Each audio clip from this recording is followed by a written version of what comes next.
Illegal boat migrants have threatened mob unrest if the British government does not speed up their settlement into taxpayer-funded accommodation, the Union for the country's border force has revealed.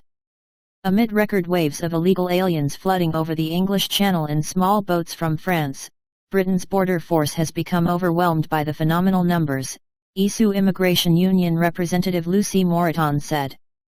As over 560 migrants landed on British soil in 4 days, the border force was forced into abandoning coronavirus testing measures and had to transfer them into detention centres in order to prevent large gatherings, Moreton told the Telegraph. She said that migrants have become increasingly hostile to immigration officials, saying, "Border force staff are feeling increasingly threatened. There is a risk of unrest from these groups. They are not exhausted, beaten down and glad to be here. They know they are going to be moved into accommodation. They want to be moved into accommodation. If that doesn't happen promptly, they get cross about it. They have to be clothed, but we cannot provide hot food there. They might not have eaten anything. There is a mob mentality that takes over. The vast majority are young males. The families and children are moved clear very quickly. These are groups of people used to acting together to get what they need, and frequently we cannot understand what they are saying to each other. The numbers arriving are phenomenal. So far this year, over 3,500 migrants have arrived by crossing the Channel illegally, more than double the rate compared to last year's record numbers. The Home Office said that French authorities had prevented another 3,600 from making the illegal and perilous journey.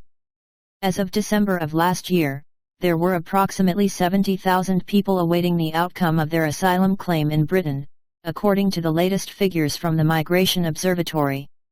In March, Home Secretary Priti Patel revealed that some 8,700 migrants, the majority of whom are boat migrants, are being housed at taxpayer expense in around 90 hotels across the United Kingdom. Aside from the enormous cost to the British taxpayer, the migrant hotel scheme has turned violent on occasions. In June of last year, a Sudanese migrant went on a stabbing spree in the Glasgow hotel in which he was being housed.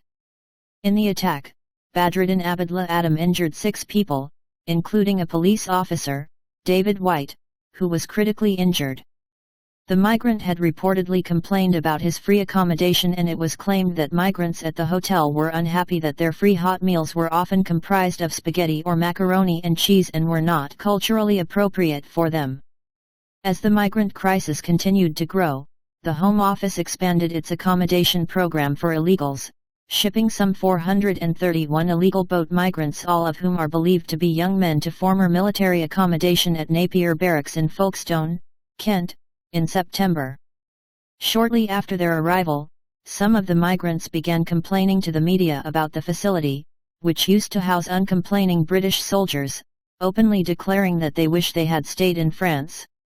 By November, the migrants began staging protests at the Ministry of Defence site, even attempting to break down the barricades. In January, 5 asylum seekers were arrested after they allegedly set fire to the facility.